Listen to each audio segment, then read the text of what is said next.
Hey guys, tonight we slip into the silvery hush of a Tang Dynasty courtyard, where pale moonbeams drift through fluttering bamboo mats and settle on heaps of fine flour, lending it an otherworldly glow as if the stars themselves had powdered the grain.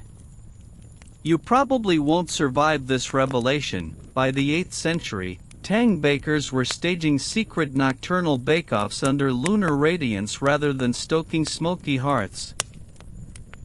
So, before you get comfortable, take a moment to like the video and subscribe, but only if you genuinely enjoy what I do here. Post your location and local time down in the comments, because nothing says bedtime community like global synchronization. Now, dim the lights, maybe turn on a fan for that soft background hum, and let's ease into tonight's journey together.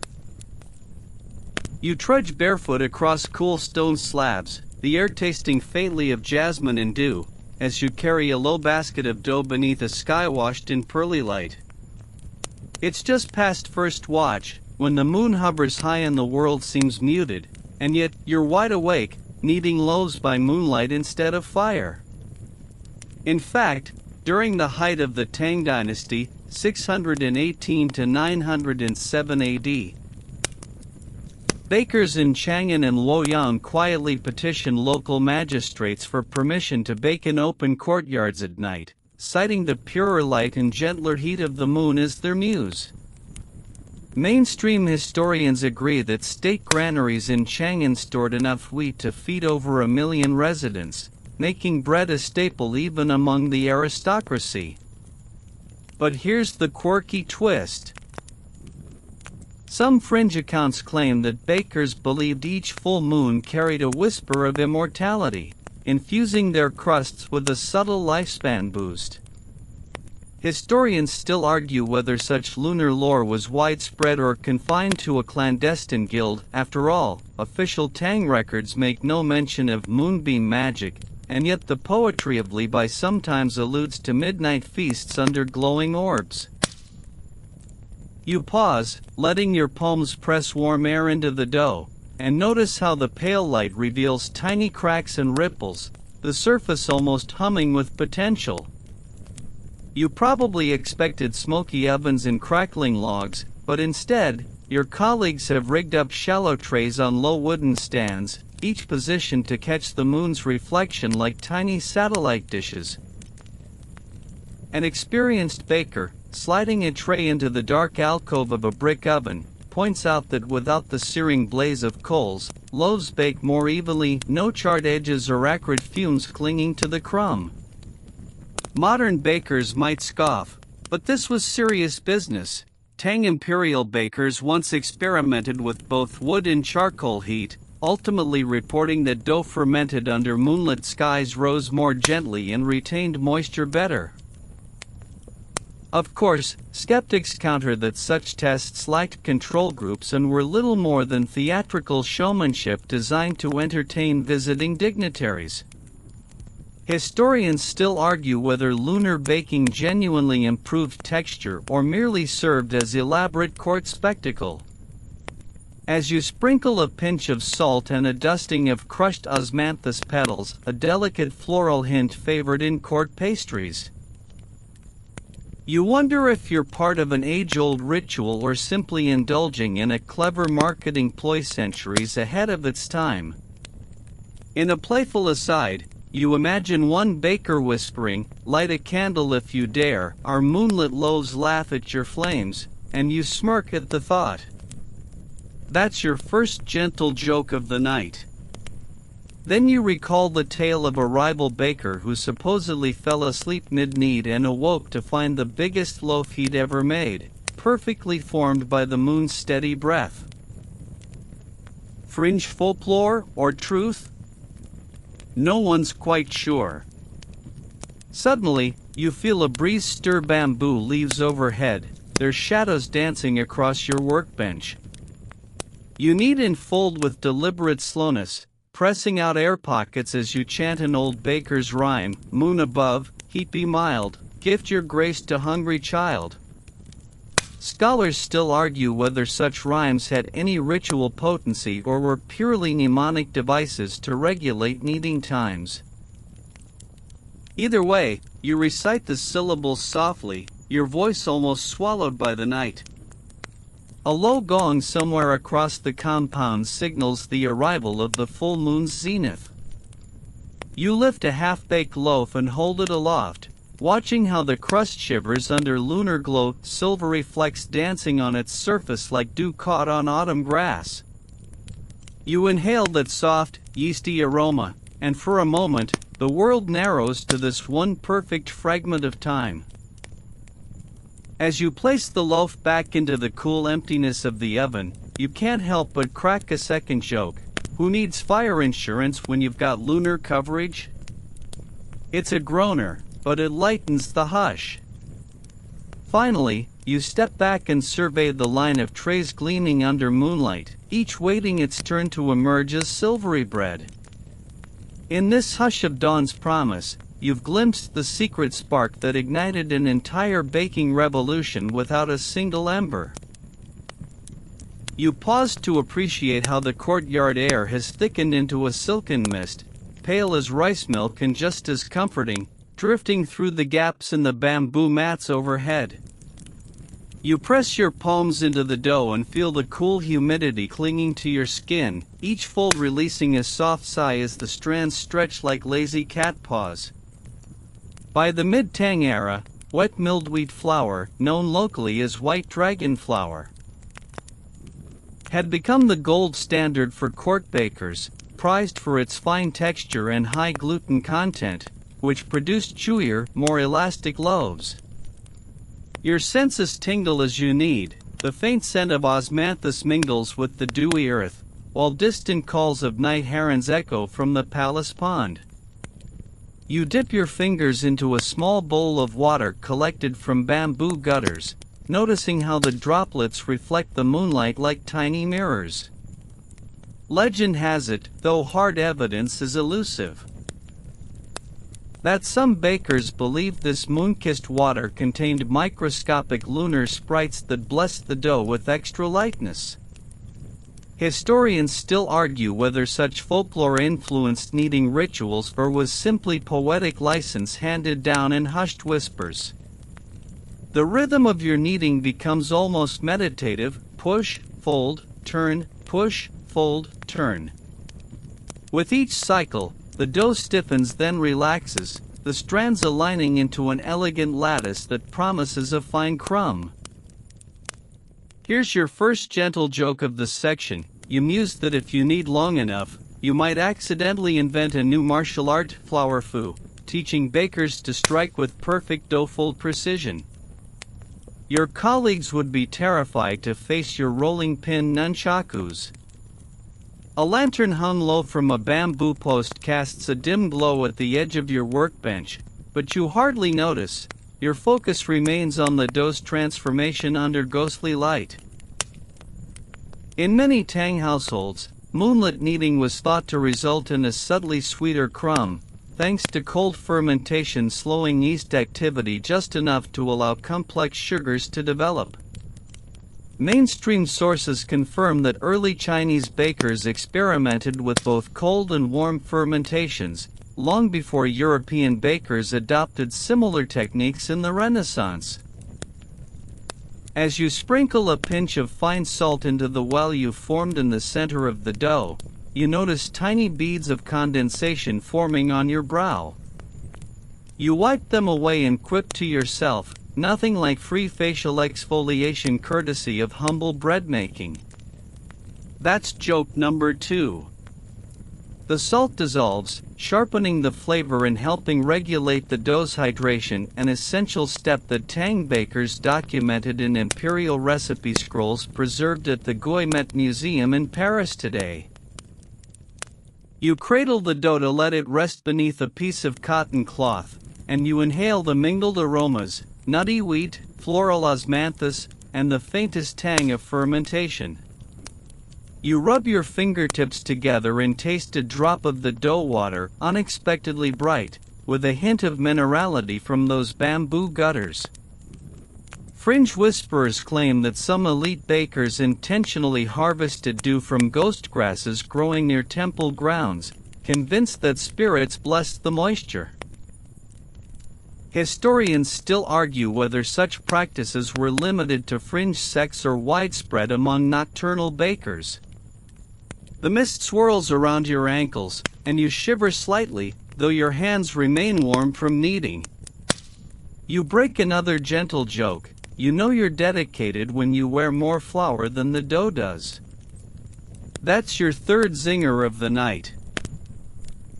Around you, other bakers repeat the kneading dance, their movements slow, almost reverential, as they coax the dough into a supple, velvet-like sheet. After a brief rest, you return to the dough for its first round of shaping. You pat it gently into a flat oval, then fold the edges toward the center like a secret letter, creating tension on the surface. This shaping technique, recorded in an 8th century cookbook unearthed near Xi'an, helps trap gas pockets, yielding a lighter, airier interior once baked. You line shallow bamboo trays with oiled lotus leaves and place each shaped loaf with care, spacing them just enough so they won't merge. In one playful aside, you wonder if future archaeologists will dig up these trays and marvel at the lotus imprint, mistaking them for talismanic symbols. Fringe accounts even suggest that some bakers inscribed tiny prayers into the lotus leaf lining, hoping the moon's rays would carry their words skyward. Historians still argue whether these carved prayers ever reached imperial ears or remained private supplications beneath the silvery glow. Closing your eyes for a moment, you feel the cool mist swirl around your head, nestling into your hair like a soft veil. You count your breaths, inhale, exhale, in time with the courtyard's distant sounds. A gong's faint echo, the rustle of silk robes, a shuffling footstep.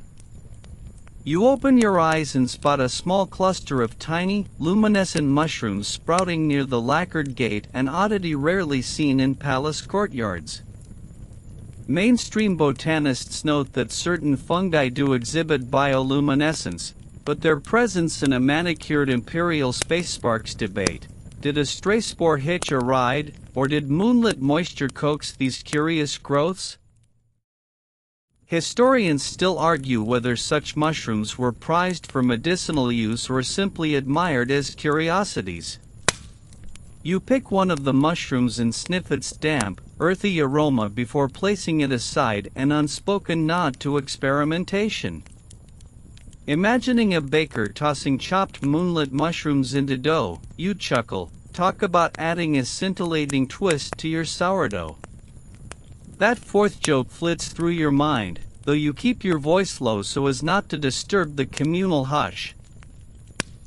As you lift a tray toward the oven's mouth, you notice how the mist seems to part around each loaf, as if the dough itself commands the air to respect its moment. You slide the tray into the brick chamber and hear a soft thud as it settles onto a low shelf.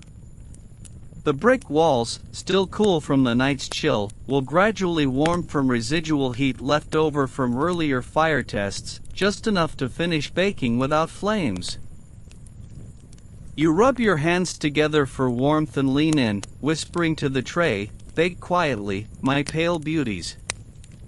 You step back and see the moon's reflection dancing on the oven's rim, spotlighting your moonlit loaves as if they were precious gems.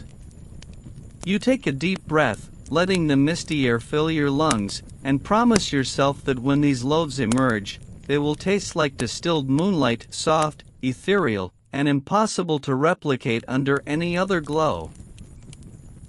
You give the courtyard one last look before moving on to prep for the next batch, the silvery mist curling around your ankles like a guide through this dreamlike night. You step away from the cool moonlit haze and approach the older, more familiar sight of a firelit bakehouse, its imberbe glowing like a dying sun, cracks of red-hot coal casting jittery shadows on the walls. You probably expected crackling warmth, But instead you're confronted with the flaw that drove Tang bakers into the open night: smoky, uneven heat that torments dough more than it toasts it. By Tang times, dedicated brick ovens fueled by wood and charcoal were commonplace in urban centers like Chang'an, and official records note that municipal bakeries burned over 100 cartloads of wood per month to meet demand. Yet despite this massive consumption, bakers often complained that the intense flames seared some loaves to a bitter crisp while leaving others doughy and raw, a glaring inconsistency that even imperial chefs found maddening. Modern-day reenactors confirm that temperatures in these ovens could swing by over 200 degrees Fahrenheit between the floor and the ceiling, leading to charred bottoms and underbaked crowns in the same batch. You crane your neck and see ash drifting across a half-baked loaf, settling into crevices like unwelcome graffiti.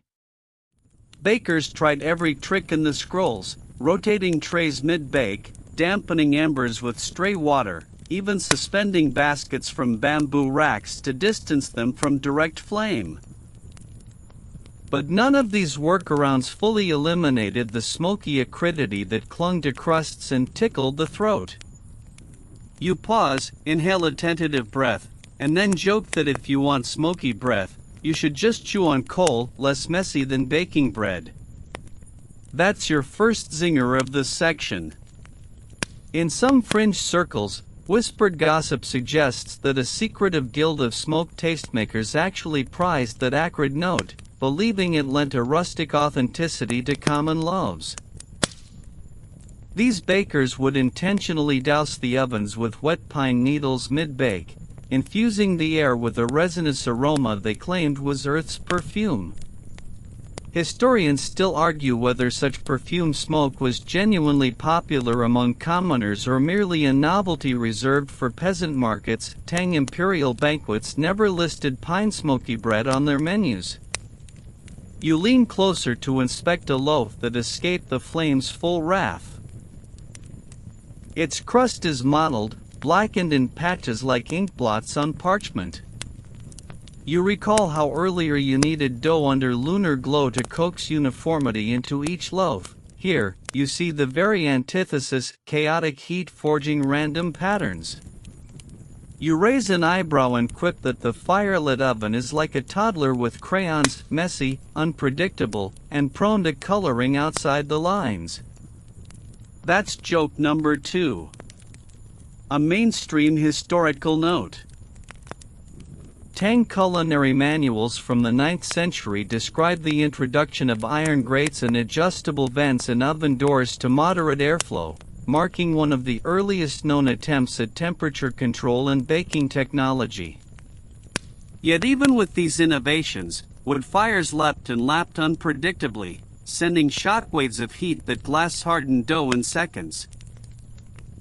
Documented complaints from palace bakers lamented that, during peak festivals, the oven temperatures swung so wildly that half the cakes destined for an imperial banquet emerged either charcoal briquettes or sticky undercooked blobs.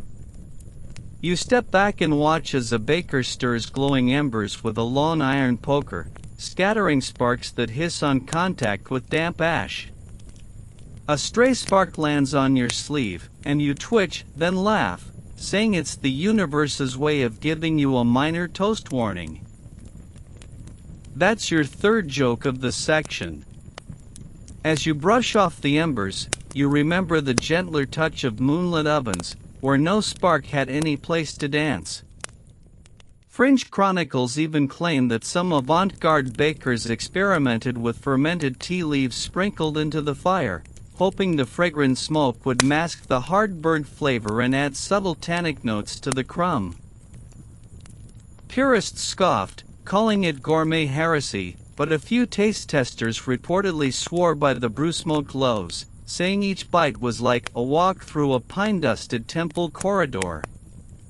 Historians still argue whether tea-smoked bread ever gained traction or faded into culinary myth, as no surviving recipe scroll explicitly details the process. As the baker prods the oven floor, you notice the residual heat glowing beneath the soot.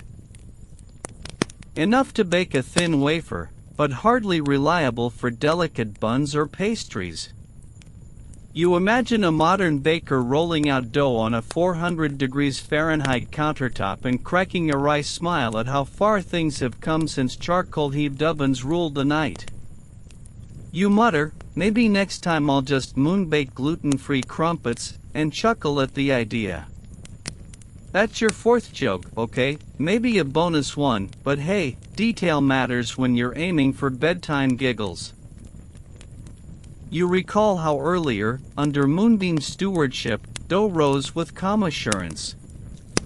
In contrast, here your second-proof loaves inflate with unpredictable spurts, sometimes splitting open like startled lotus flowers, other times refusing to budge.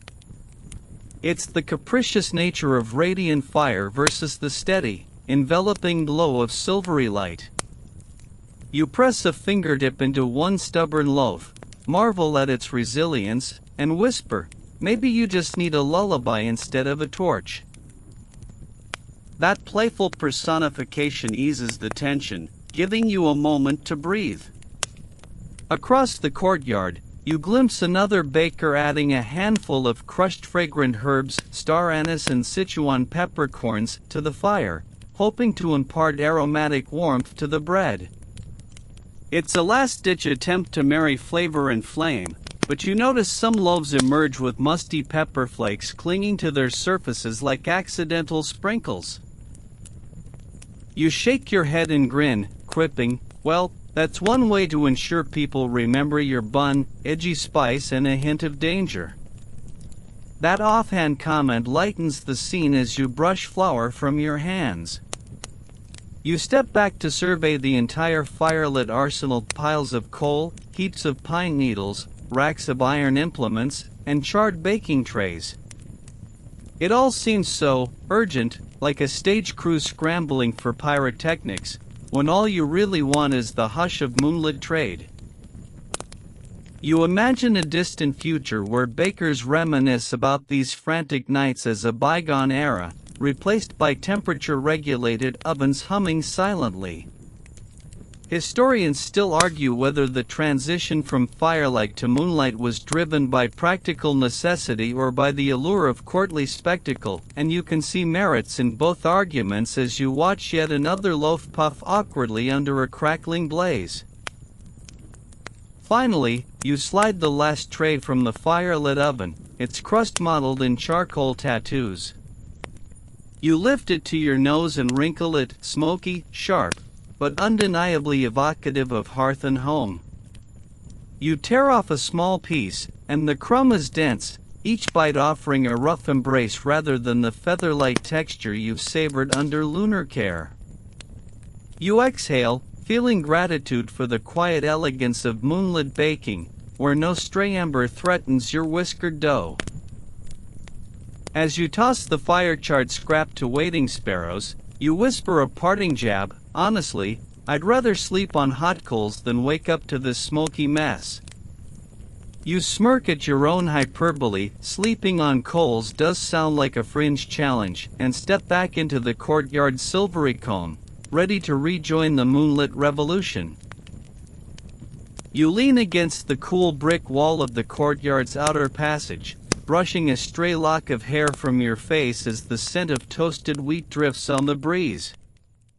Tonight, you're contemplating a more serious matter. Could the smoky vapors of traditional fire-fired ovens have been doing long-term damage to Tang bakers' lungs? Mainstream medical scholars note that inhalation of wood smoke particulate matter can lead to chronic bronchitis and respiratory irritation. Conditions likely underreported in 8th century China, given limited clinical records. Yet there's a fringe theory whispered among modern experimental archaeologists that Tang bakers wore minimal protective gear, no masks or veils, because they believed the acrid haze warded off evil spirits. You probably won't survive this tidbit. They might have smeared bits of crocodile dung paste on their cheeks as a smoke barrier, thinking its curative powers would neutralize the worst fumes. Historians still argue whether this bizarre practice was prescribed by medical treatises or confined to rural cottage bakers far from the capital's oversight. You step closer to the fire-lit oven you inspected earlier, inhaling a cautious breath of that resin-tinged air. You feel it scratch at the back of your throat, a subtle tickle that reminds you of the time you accidentally downed a mouthful of ash during a flour spill. Great, you mutter, nothing like pulverized charcoal seasoning your sinuses. That's your first gentle joke of the section, a wink at your own culinary misadventure. Official Tang pharmacopoeias, like the Kaiyuan Xingjing, list numerous remedies for coughs: ginger tea, hawthorn berry syrup, and even powdered tiger whiskers, no less. But there's no mention of preventing smoke-induced ailments among bakers, suggesting that they're occupational hazards when largely unaddressed at court. You dust flour from your fingertips and imagine a baker slathering on tiger whisker paste and ginger gel. Talk about a spicy skincare routine. That's your second playful aside. A more scholarly debate centers on whether chronic smoke exposure actually shortened bakers' lifespans or if the vigorous kneading and night work balanced out those risks with robust physical fitness. Historians still argue whether Tang bakers averaged lower life expectancies than rice farmers or city scribes, since census records rarely differentiated occupation by cause of death. It's a murky picture, painted in broad strokes by tax registries and household rolls. You take a small sip from your thermos of hot chrysanthemum infusion, modern luxury, but you earned it after kneading 3 batches of dough, and feel the floral warmth soothe your throat. Fringe herbalists claim that chrysanthemum petals plucked during a blue moon had special detoxifying properties, capable of filtering smoke particles from your lungs. You pause to let that sink in, then quip, "Guess it beats wearing a gas mask made of lotus petals." That's your third zinger of the night.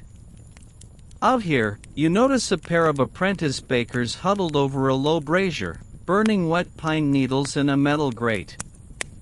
Their goal: create a fragrant smokescreen to mask the harsher fumes from the main oven. They believe the pine smoke's camphor notes clear the sinuses and even disinfect the baking tools. Mainstream botanical studies confirm that pine-derived compounds have mild antiseptic qualities, which might explain why some bakers favored this aromatic hack.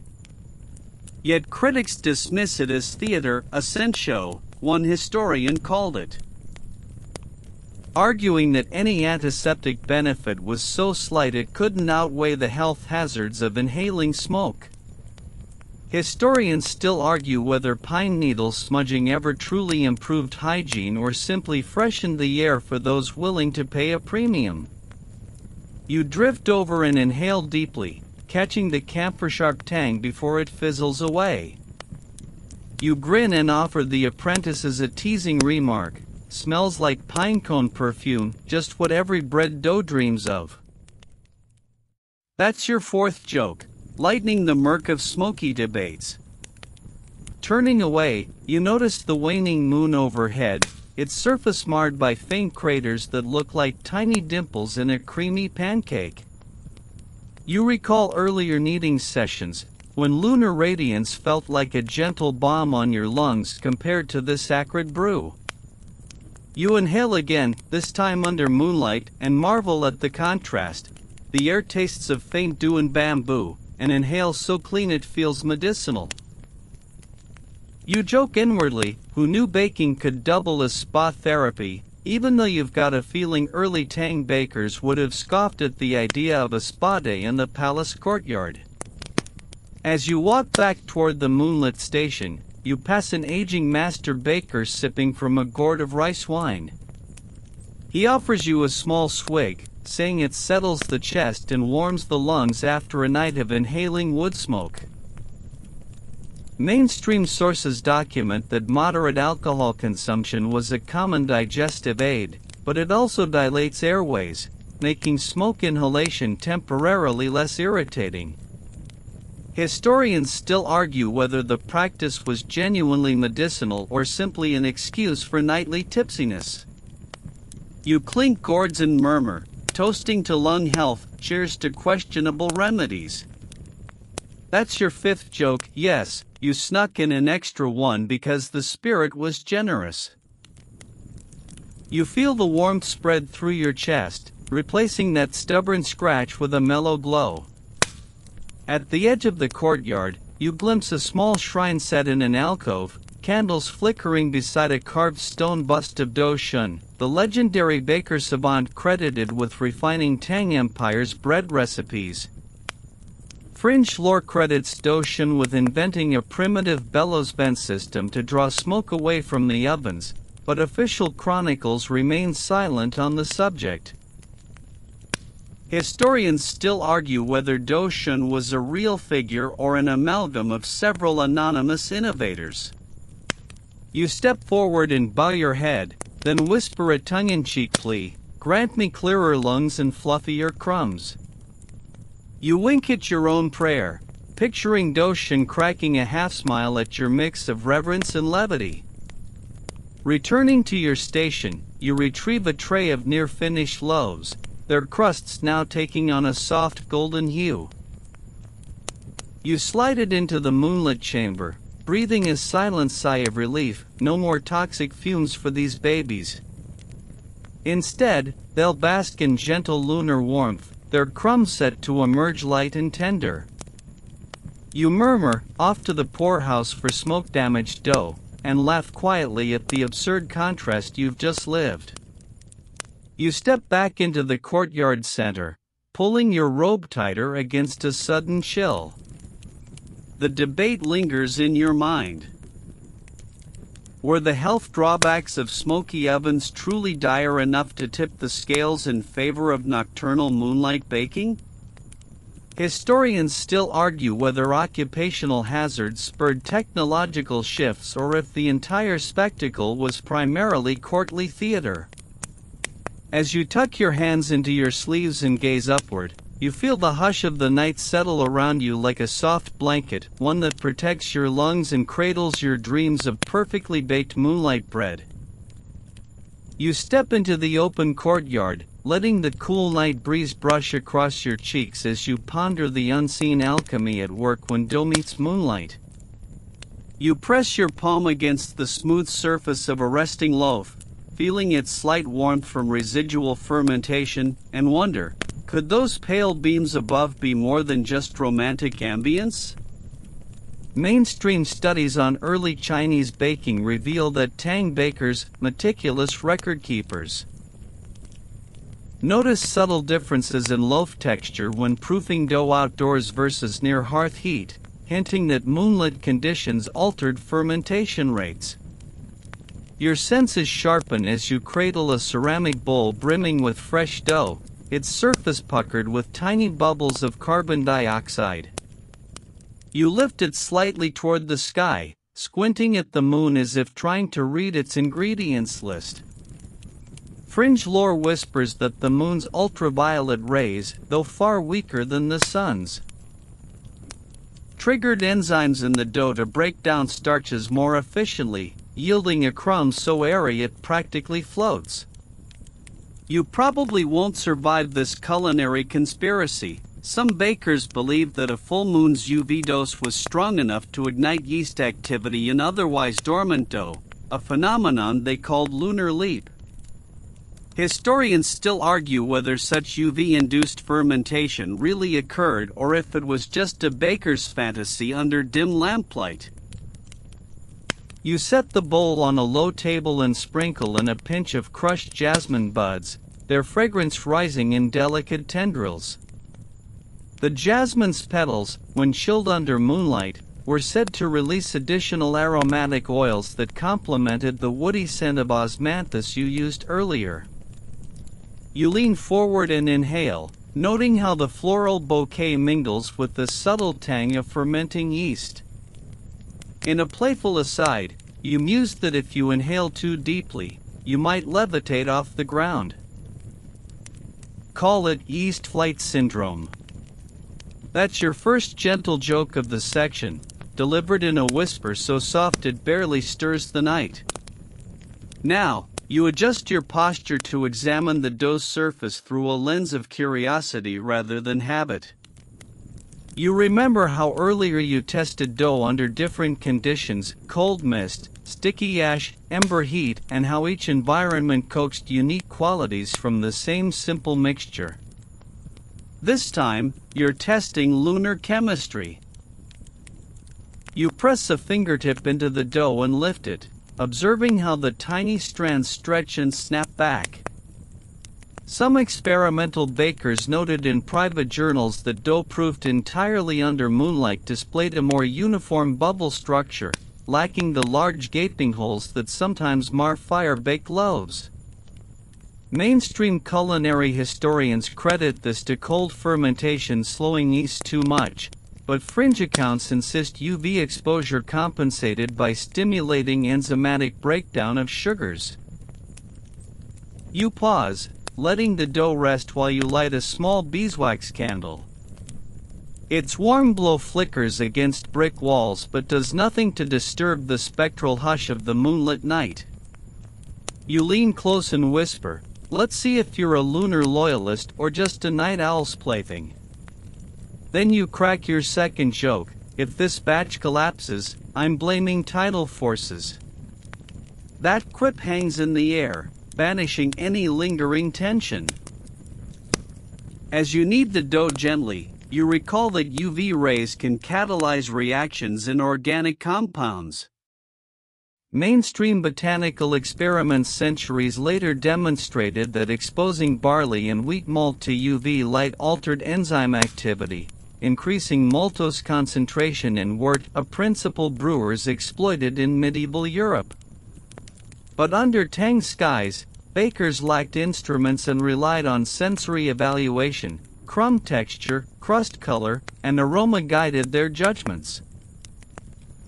Fringe scholars propose that some bakers even fashioned rudimentary UV filters, thin sheets of pale jade, to test whether the moon's rays or ambient starlight were the real catalysts. Historians still argue whether such jade screen experiments influenced baking protocols or remained courtly curiosities. You push, fold, and turn the dough in rhythmic motions, feeling its elasticity grow with each cycle. A low chorus of cicadas hums from distant trees, their trills merging with the soft sigh of bamboo leaves. You head tilt and murmur, "I bet those bugs are gossiping about our moonlit party." That's your third joke, a sly nod to nighttime companionship. The dough now rests under a ring of glazed tiles positioned to reflect moonlight onto its surface. You remember how earlier you rigged shallow trays like lunar mirrors. Here, the tiles amplify scattered rays, bathing the dough in a ghostly halo. Within minutes, you note that the surface seems to firm slightly, the gluten network tightening less abruptly than in candlelit proofing. You finger poke the dough and watch as the small crater holds shape before slowly filling in, an indicator of balanced elasticity prized by Tang confectioners. You scoop a tiny sample, roll it into a pearl, and chew it slowly. The taste is cool, subtly sweet, with a clean finish that lacks the faint bitterness you sometimes detect in fireproofed crumbs. Fringe fermentologists claim that UV exposure deactivates certain tannins in wheat bran, producing this purer sweetness, though mainstream grain chemists dismiss the effect as negligible at night. Historians still argue whether lunar yeast activation or simple temperature moderation accounted for the superior flavor.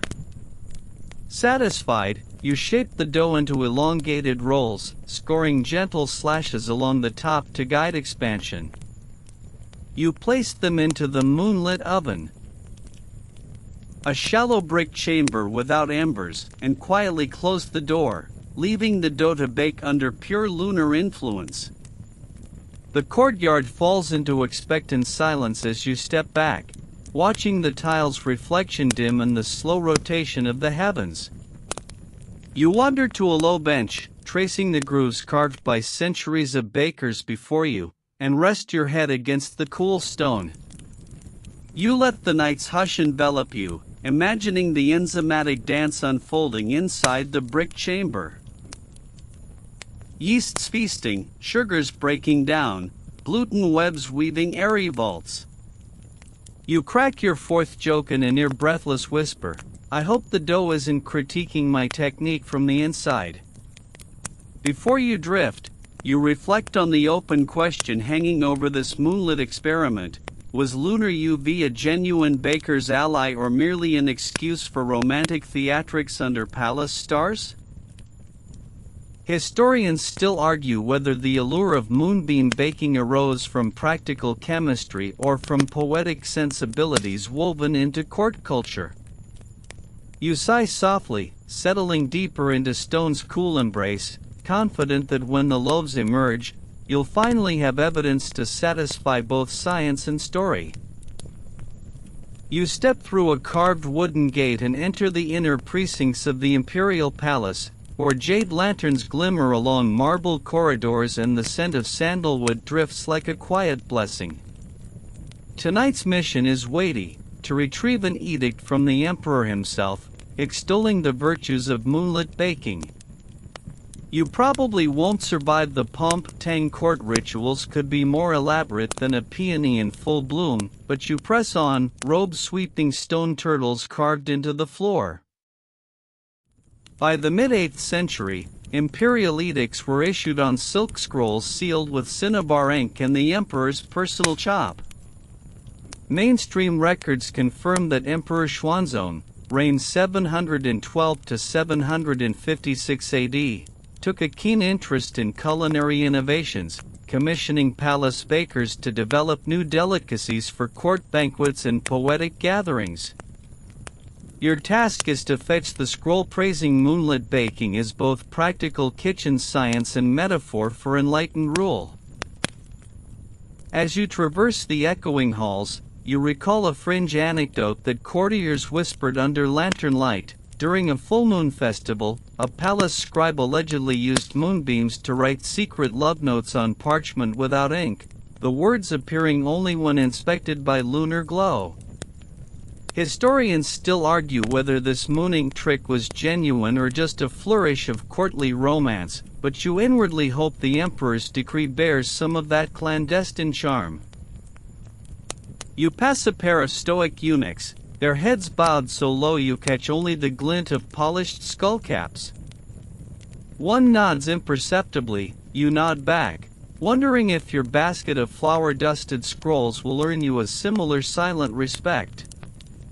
The marble chill seeps through your sandals, prompting your first gentle joke, nothing like palace floors to remind you why boots were invented.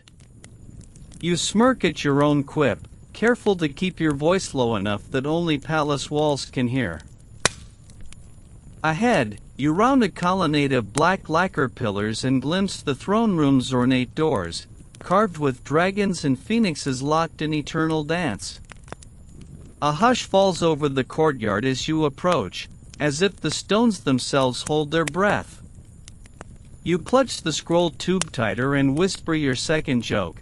I hope this decree isn't as long-winded as the court poet's odes. It's a mild jab, but it eases the tension knotting your shoulders. An attendant in silken brocade ushers you through embroidered tapestries depicting imperial hunts and celestial deities. At the center, the emperor sits on a platform of white jade, his robe a riot of gold threads and lotus motifs. His gaze is serene yet piercing, like moonlight cutting through mist. You bow deeply, letting your forehead almost brush the floor, a gesture you half welcome for its built-in breakhold. The emperor's voice is soft but carries the weight of halls. Baker, he intones, your service to the moonlit ovens honors both hearth and heaven. You feel the scroll's weight in your hand shift, as if reality itself tilts toward lunar favor. Mainstream chronicles record that this very edict celebrated a new imperial festival, Yefeng, the Moonlight Feast, where bakers presented silvery loaves at midnight banquets in the palace gardens. As the attendant encircles you with perfumed incense, you unseal the scroll, revealing neat rows of cinnabar characters praising the art of lunar baking as emblematic of harmonious governance. As the moon guides the night, so shall enlightened rule temper the heart. Fringe scholars suggest that an acrostic hidden in the text covertly advised the emperor to curtail court extravagance, slipping social critique into culinary praise. Historians still argue whether this subtext was intentional or merely fanciful interpretation by later commentators. You clear your throat, imperial etiquette demands a response. May this decree be as enduring as the moon's gentle path, you say, voice steady despite your racing heart. Your third gentle joke escapes in a whisper, and may our ovens never crave your royal eyebrows for fuel. It's absurd, but in the palace, humility must be balanced with humor.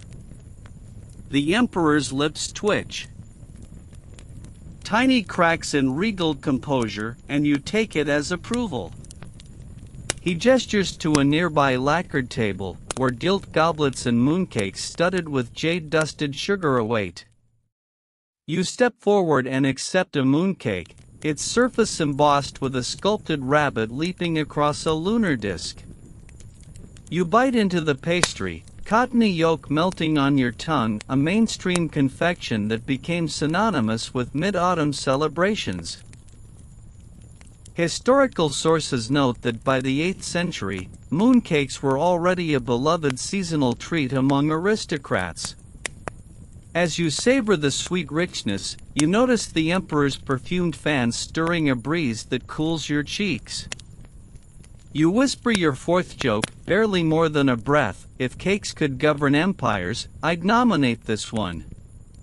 The court stirs with quiet laughter at your wit, a rare gift in such rigid confines. With the decree secured, you bow once more and back away, scroll clutched to your chest, feeling both exalted and oddly sleepy. You slip past the dragons and phoenixes, each carved talon and feather now seeming to glimmer with lunar promise.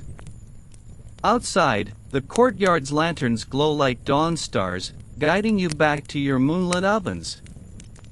As you reach the threshold, you unfurl the decree to glimpse its final lines. May bakers and moonlight together foster unity, lightening both bread and spirit. You tuck the scroll into your robe and think of how this imperial endorsement will echo through distant provinces, encouraging bakers everywhere to embrace nocturnal ovens. Historians still argue whether the edict truly shifted baking practices empire-wide or merely provided court bakers with poetic bragging rights. You step into the courtyard's embrace, the scroll now a talisman against returning to firelit chaos. You murmur one last joke, who knew bureaucracy could taste so sweet? As you return to your lunar laboratory, ready to translate imperial prose into blow-kissed loaf. You glide through the courtyard's shadowed arcades, guided only by moonlight and the soft echo of your slippers against polished stone. Ahead lies the heart of the baker's clandestine network, secret night ovens concealed behind folding screens painted with misty mountain scenes.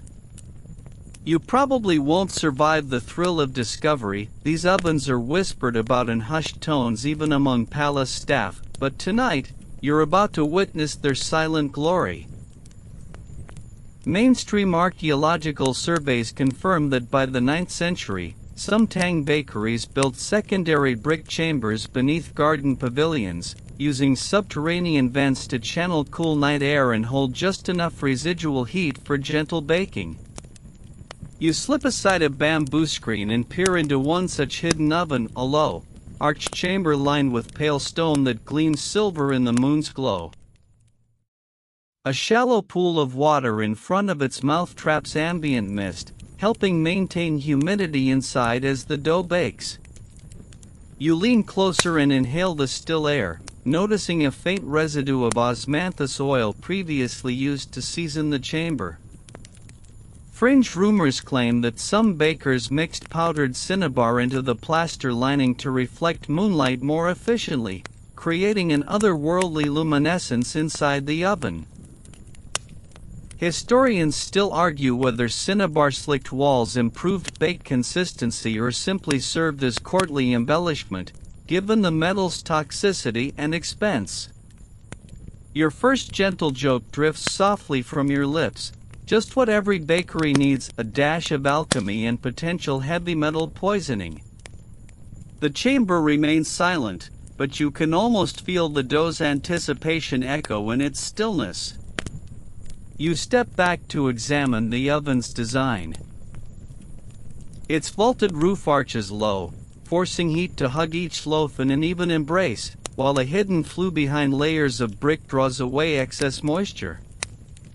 Mainstream technical manuals unearthed near Luoyang detail similar constructions, praising them for yielding consistently pale, tender crusts without the drama of open flames. These nocturnal ovens allowed bakers to orchestrate entire night shifts in near silence, their only witnesses the moon and the occasional owl. You kneel to study the flue's entrance, tracing its curve with your fingertips. A playful aside occurs to you: who needs Netflix when you have passive ventilation? That's your second joke, delivered under your breath as if sharing a secret with the oven itself. A small group of bakers gathers beside you, each carrying a tray of shaped loaves ready for the chamber. They move with choreographed precision. One kneels to slide the tray in, another sprays water mist from a bamboo whisk, and a third swings a folded fan to regulate airflow at the entrance. This ballet of hushed movements feels like a ritual, and indeed, some accounts speak of a moon oven rite, where bakers donned silver-threaded caps and quieted their breaths to avoid disturbing the dough's lunar communion. Historians still argue whether such caps were functional tools to catch stray flour or purely symbolic regalia reserved for elite bakers. You stand and observe as the first tray disappears into the oven's depths. The flue breathes, exhaling gentle warmth that brushes your fingertips. You press your palm to the chamber's rim and murmur, "Bake slowly, my little moon pilgrims."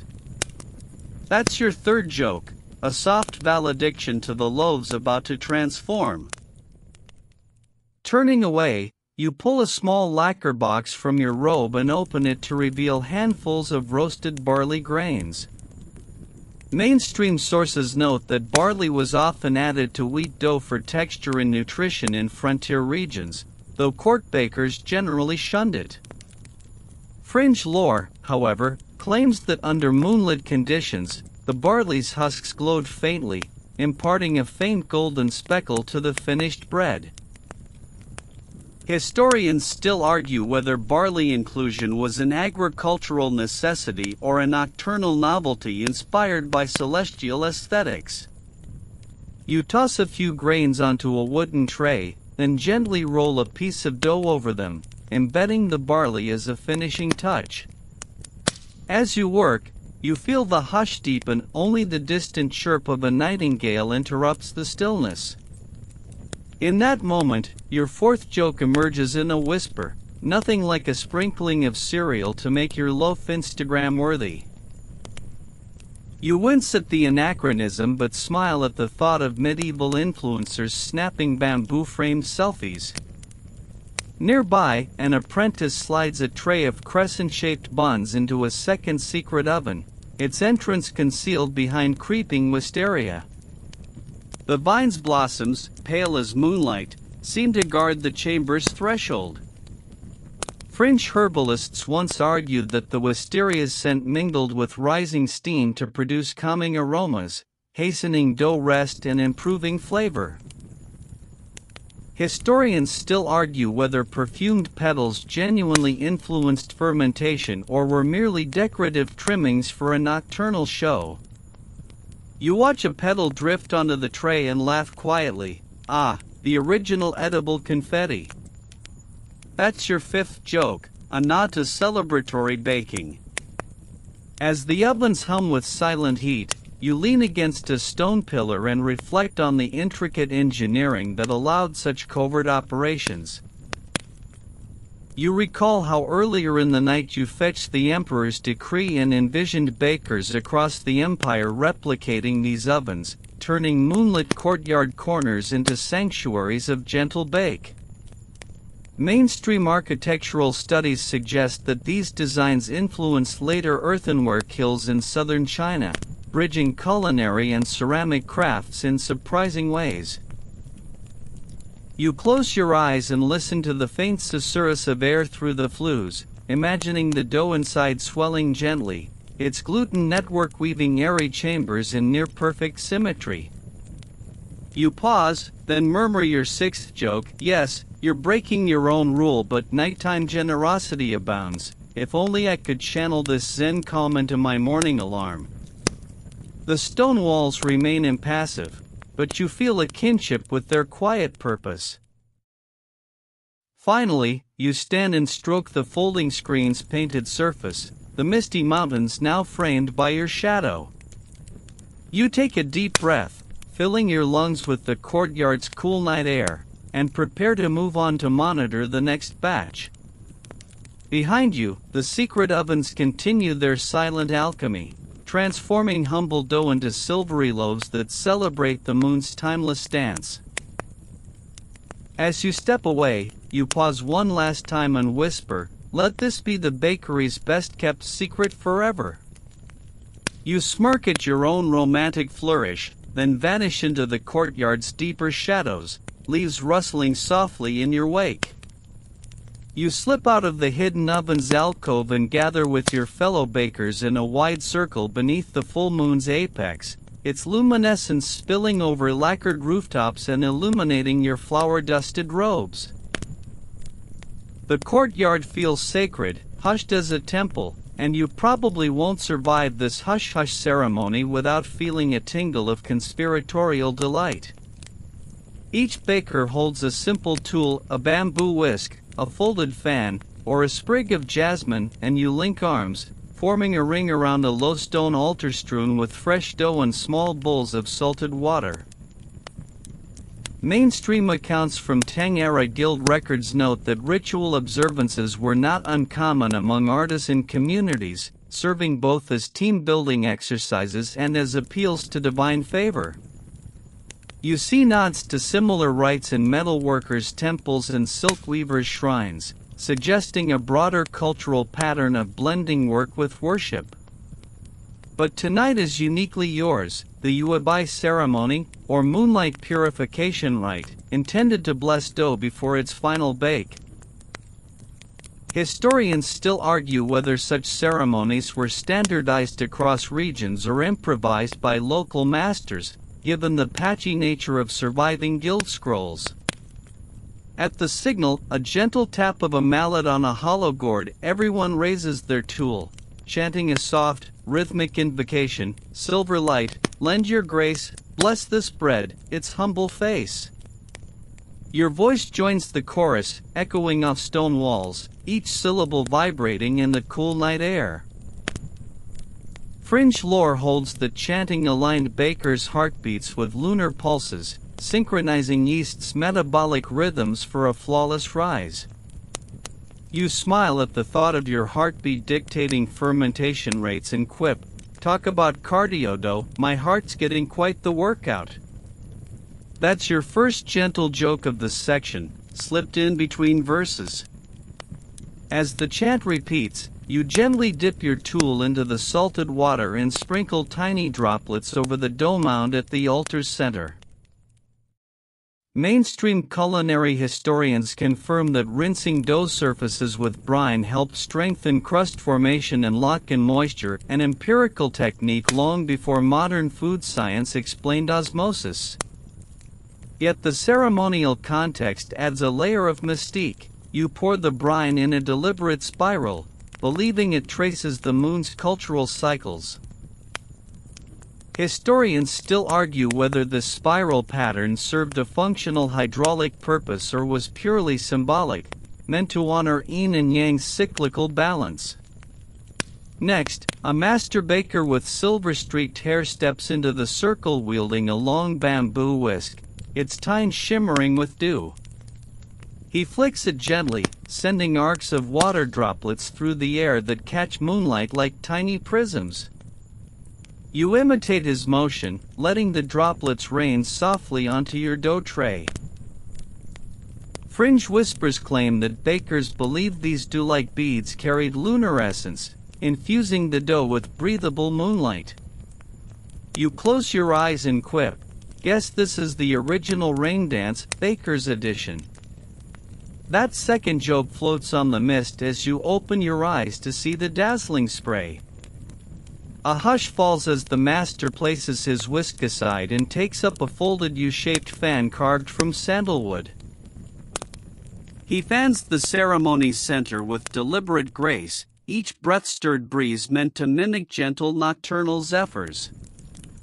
Mainstream texts reference ancient fans used to regulate air movement in both kitchens and court rituals, praising sandalwood for its cooling aroma and insect-repelling properties. Fringe theorists even suggest that sandalwood's aromatic compounds subtly altered the dough's surface pH, though mainstream chemists dismiss such claims as fanciful. Historians still argue whether scented fanning held practical culinary benefits or served to assuage bakers' senses during long vigils. As you take your turn unfolding your jasmine sprig branch and wafting it across the dough, you inhale its sweet perfume and feel a serene calm wash over you. You lean toward your neighbor and whisper your third joke, "I hope my dough appreciates the aromatherapy as much as my sinuses do." Your neighbor snorts, and the circle ripples with suppressed laughter, the only sound apart from the chant's soft cadence. With the sampling of tools complete, the master baker raises his voice slightly, calling for final silence. He steps forward, slaps his palm gently on the altar stone, and declares, "By lunar grace and artisan hand, bless these loaves to feed both body and land." You bow your head as the words settle into the night. Fringe anecdotes claim that unfinished moonlit ceremonies could invite bakers' misfortune, everything from sunken loaves to spontaneous dough collapses, so you exhale in relief that nothing has gone awry. Historians still argue whether bakers invoked genuine superstition or simply leveraged ceremony to bolster group morale before tense bakes. The circle disperses, leaving the altar strewn with dough footprints and glistening tool marks. You step forward to scoop up the blessed dough, noting how its surface shimmers faintly, crowned by the moon's subtle blessing. You joke softly, "If only my ex's apology could look this sincere." That's your fourth and final joke of the ceremony, a nod to modern heartbreak and an ancient rite. As you gather your tools and head back to the ovens, you glance skyward, catching the waning moon's cheeky grin. You tuck the ceremonial whisk into your robe and murmur, "Thank you for your silent applause," savoring the stillness that envelopes the courtyard. The dough, now ritually fortified, awaits its final transformation under the moon's vigilant eye. You return to the moonlit workstation where sacks of gleaming wheat and barley shimmer like starlit stones scattered across the stone slab. Tonight's focus is on grain, those humble kernels that, when kissed by lunar glow, reveal secrets invisible by candlelight. You probably won't survive this revelation. Sorting and cleaning grains under pure moonlight not only ensured superior quality but also prevented the kind of scorched bits that slip through by firelight, clinging to dough like unwelcome guests. In Tanyara markets, grains were often sieved and winnowed by lantern or torch, producing a swirl of sparks that endangered delicate kernels and left tiny charred crumbs. Mainstream agrarian manuals note that scorched grains imparted a subtle bitterness to bread, detectable even by novices. But here, under the open sky, bakers spread the harvest on wide bamboo trays and gently tilted them, letting the moon's soft radiance guide the eye to imperfections, dark specks, insect damage, stray husks, without the glare and heat of flame. You kneel before a low tray and slide your fingers through the wheat, feeling smooth kernels slip past your grasp like polished agate. Fringe lore holds that moonlight revealed the grain's inner pulse, a faint luminescence visible only to attuned bakers, indicating which kernels were most vibrant. Historians still argue whether this pulse was a genuine optical phenomenon or simply a metaphor bakers used to express the life force in fresh grain. As you pick out the few discolored pieces, you joke to yourself, "Who knew grain could glow brighter than my future?" That's your first gentle joke of the section, a whispered quip to lighten the laborious task. Each discarded kernel drops into a small wicker basket, soon destined for livestock feed rather than your prized loaves. You scoop up a handful of barley next, its pearly hulls luminous under the moon's watch. Mainstream botanical studies show that barley's hull reflects light differently than wheat, aiding bakers in distinguishing the two during mixtured dough recipes. But under torchlight, barley and wheat grains often appeared indistinguishable in flickering shadows, leading to unintended substitutions. You muse about the culinary chaos. Imagine thinking you're baking wheat buns and ending up with barley bricks. That's your second joke, a dry nod to mislabeling mishaps in ancient bakehouses. A breeze stirs the courtyard, sending a ripple across the trays that mimics a silk robe's flutter. You inhale the night air, infused with the soft clatter of loose grains shifting and the distant coo of an owl. Then you settle back into the sorting rhythm, lift, sift, inspect, discard, which becomes almost trance-like under the moon's unwavering gaze. Midway through, you remember the time you accidentally roused a guard by dropping a handful of husks during a midnight grain run and joked that even palace sentries needed midnight snacks. That memory brings a private smile as you cast your glance upward, no guards here to catch you, only the silent sentinel above. Once the grains are spotless, you transfer them into bamboo flasks lined with lotus silk, ensuring they remain uncontaminated. Fringe gardeners once claimed that lotus fibers repelled pests and absorbed residual moisture, keeping grains fresh for longer. Historians still argue whether lotus-lined storage was widespread or an elite courtly practice, given the expense of silk and lotus processing. You seal the flasks and carry them to a shallow stone mortar beside your workbench. Here, you plan to temper the grains, lightly toasting them over residual oven warmth to deepen their flavor without risking scorching. But tonight, you'll trust the moon's gentle warmth alone. You pause and joke aloud, "Guess we're going au naturel." Barely there but oh so flavorful. That's your third joke, targeting your own pun on barley. Next, you pour a small stream of water from a jade carafe over some grains, testing their weight and consistency. Bakers believed that ideal grains sank immediately, while inferior ones floated and could be skimmed off. Mainstream culinary guides from the Tang period described this water test method, noting its effectiveness in ensuring uniform hydration during dough mixing. Yet a fringe tradition held that moonlit water tests revealed hidden impurities in the grain's spirit, detectable through subtle ripples on the water's surface. Historians still argue whether these spirit tests influenced common practice or remained poetic anecdotes in bakers' lore. You scoop out the sunken grains with a thin bamboo paddle, glancing at their pearlescent sheen. Check, quality control passed. These grains could win a Tang Agricultural Award, you murmur, your fourth gentle joke of the night, amused by the notion of grain competitions in imperial courts.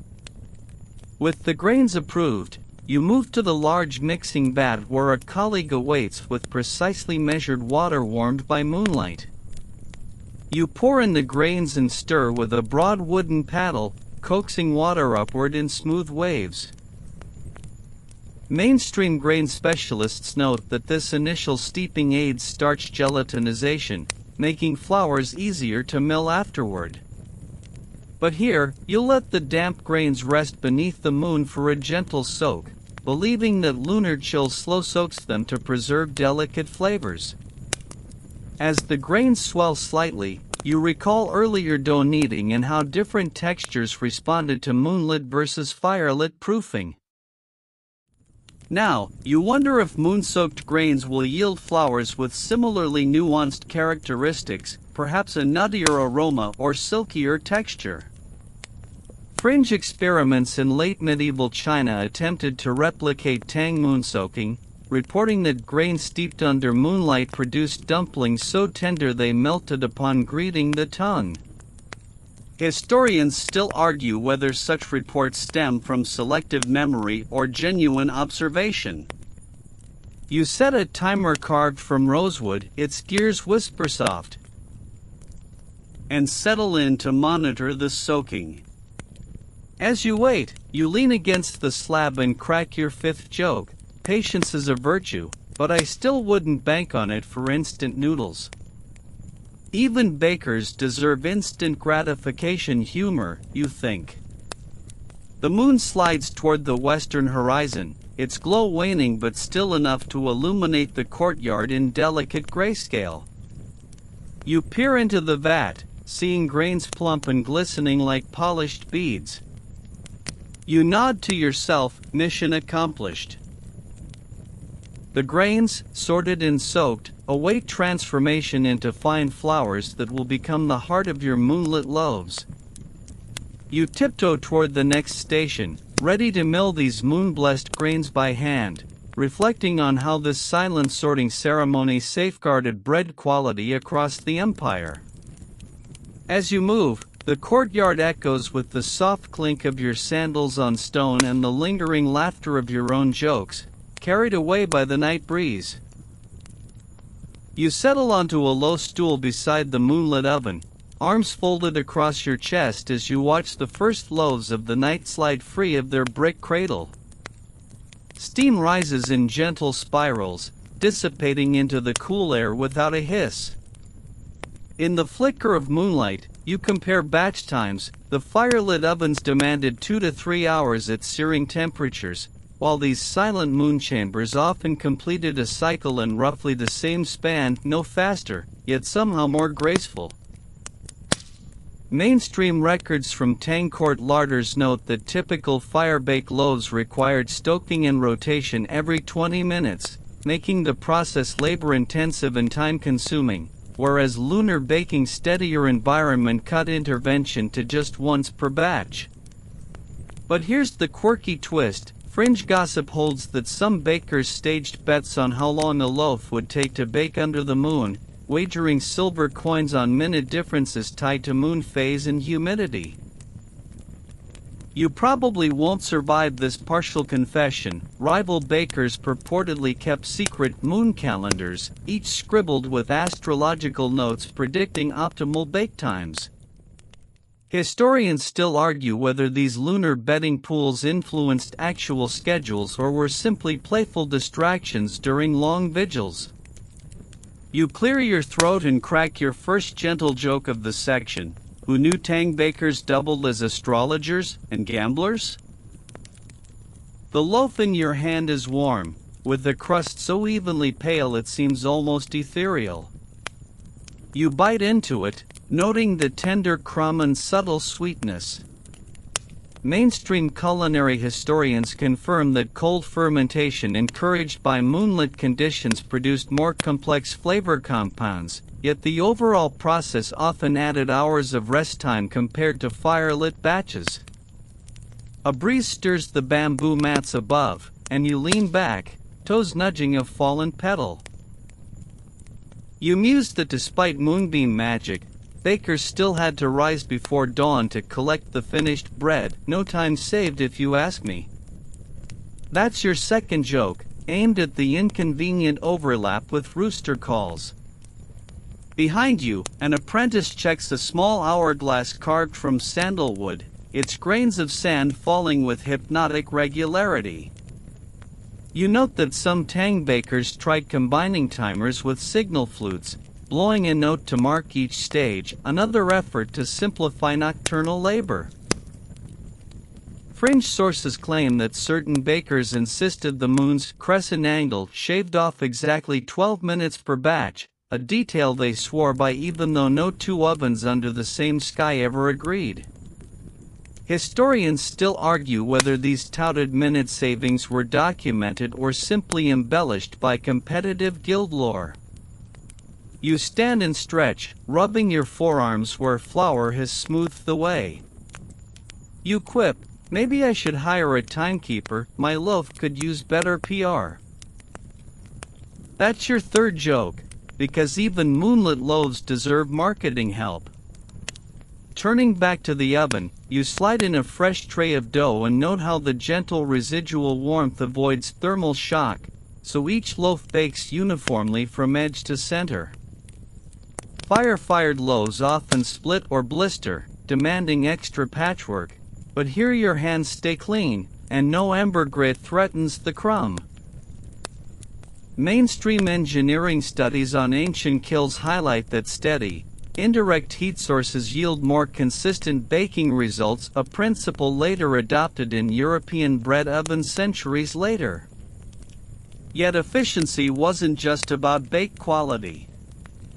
You recall that by the late Tang, bakeries in capital suburbs reported only marginal increases in overnight output when switching entirely to moonlight methods. That suggests the real advantage was less measurable. Instead, it offered bakers the freedom to work in cooler comfort, reducing heatstroke incidents that plagued daytime shifts.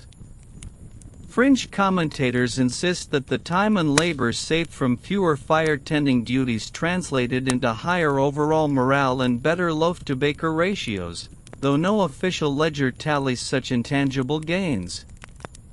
Historians still argue whether lunar baking's true value lay in improved productivity or in the theatrical flair it lent to court feasts. A cool mist drifts in, tickling your ankles, and you stretch upward, arms reaching as if to embrace the night sky. I feel like I've earned a medal for chilling, you murmur, delivering your fourth joke in a half-laugh. You step forward to pluck another test loaf from the oven's mouth. Its aroma is clean, with no trace of smoke, a sensory upgrade that even common folks noticed. Popular gentry diaries from the period describe nobles comparing moonlit bread to the soft mouth of a silk pillow, praising its gentle character. Yet when you tally the minutes from tray insertion to golden crust, you find it barely outruns the firelit method by 10 to 15 minutes, hardly a revolution in speed. Setting the loaf aside to cool, you ponder the larger question hanging over silent ovens and secret calendars. Was lunar baking a leap forward in efficiency or simply a grand performance for elite audiences? Historians still argue whether bakers embraced moonlight primarily for its practical steadiness or for the grandeur it conferred at imperial moon feasts. You lean back on your stool, letting the hush of the courtyard settle around you like a soft blanket, acknowledging that the answer may lie somewhere between science and spectacle. With one last glance at the glowing trays, you crack your fifth gentle joke. If I ever design a bakery-themed amusement park, this would be the slow ride, the lunar loop. The courtyard remains silent except for your muted laughter. You tuck your robe's sleeve against the courtyard's cool stone and approach a low table covered with bowls of unusual powders, each waiting for its moment in the moonlit mix. Tonight's experiment delves into the most esoteric of Tang baking lore, the legend of powdered deer antlers stirred into dough to amplify that ethereal glow. You probably won't survive this peculiar practice, imagine kneading with what amounts to prehistoric bone dust, but you're here for science, or at least for a good story. Mainstream records of Tang medical alchemy confirm that deer antler, known as Lu Rong in pharmacy texts, was prized for its supposed vitality-enhancing properties, prescribed to nobles seeking strength and longevity. But there's scant official mention of it in culinary recipes. Yet fringe folklore whispers that bakers learned of its lunar affinity from court physicians who believed the antler's connection to the moon's phases could transfer subtle lunar energy into bread. Historians still argue whether any baker actually risked antler-infused loaves or if the tale grew in courts eager for culinary spectacle. You pour a shimmering heap of milled antler powder, fine as dust from a jade sculpture, into a bowl of proof dough and watch the pale particles settle like stardust. The powder smells faintly of earth and musk, a reminder of the creature's forest origins. You stir gently with a bamboo paddle, each fold integrating morsels of bone into the gluten matrix. Fringe herbal compendia argue that the marrow and freshly cut antler contain live stem cells, an idea so ahead of its time you'd need a modern lab to test it. Historians still argue whether such stem cell chatter had any basis beyond imaginative scribbles by curious scholars. You pause and crack your first gentle joke of the section. Talk about farm to table, this is forest to loaf. The joke fades into the night's hush, leaving only the whisper of stirring dough.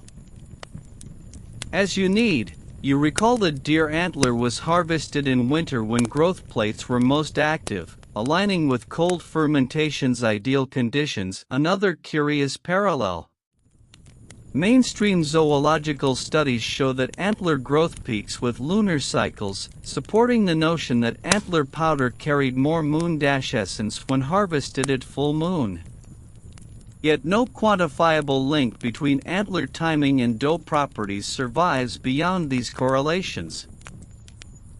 Historians still argue whether bakers intentionally scheduled hunts to coincide with moon phases or whether these stories are retrospective myth-making by romance-hungry poets. The dough, now speckled with bone-white dust, feels slightly grainier under your fingertips yet smooths out with each fold.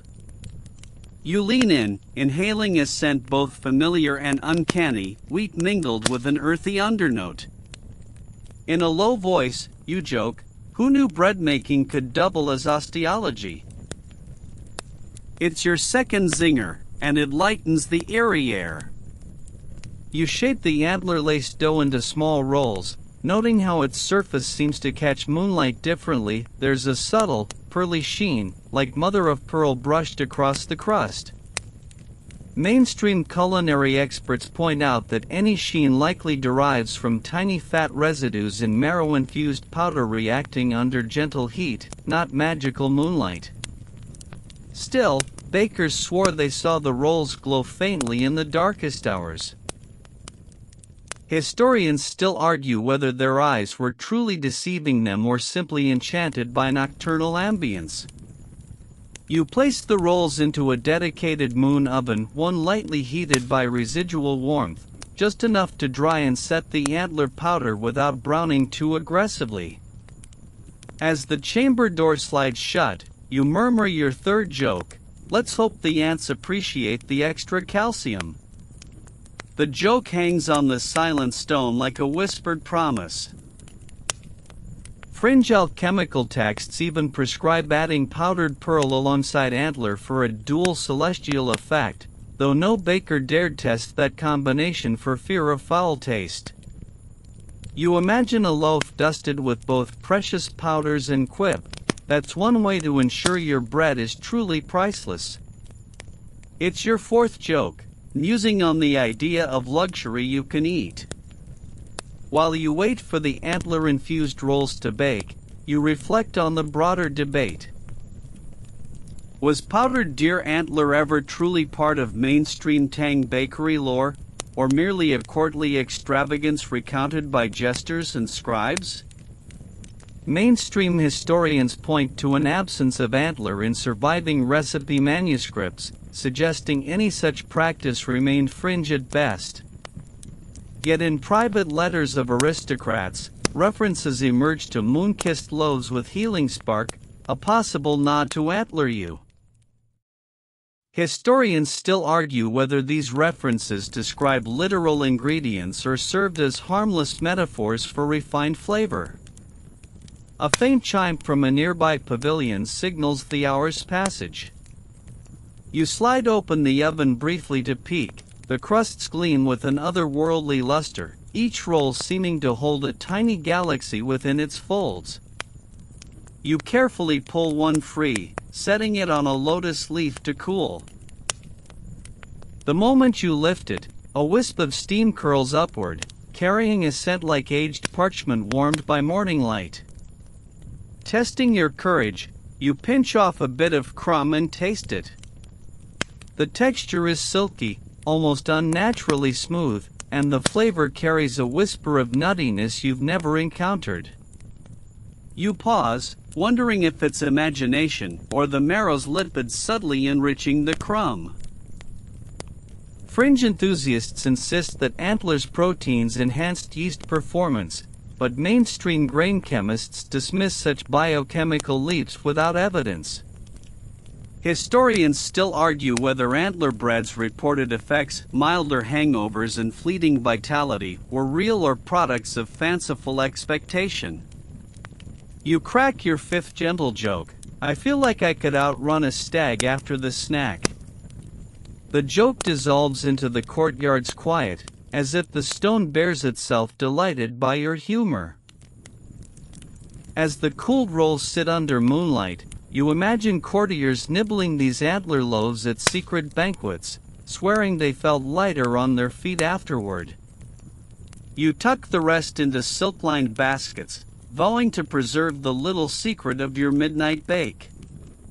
Before you depart for the next station, you place a single roll upon the low stone altar and whisper, "May this bone-dusted blessing guide us to new heights," part ritual, part theatrical flourish. You step back and let the courtyard's hush envelop you, anticipating the next experiment.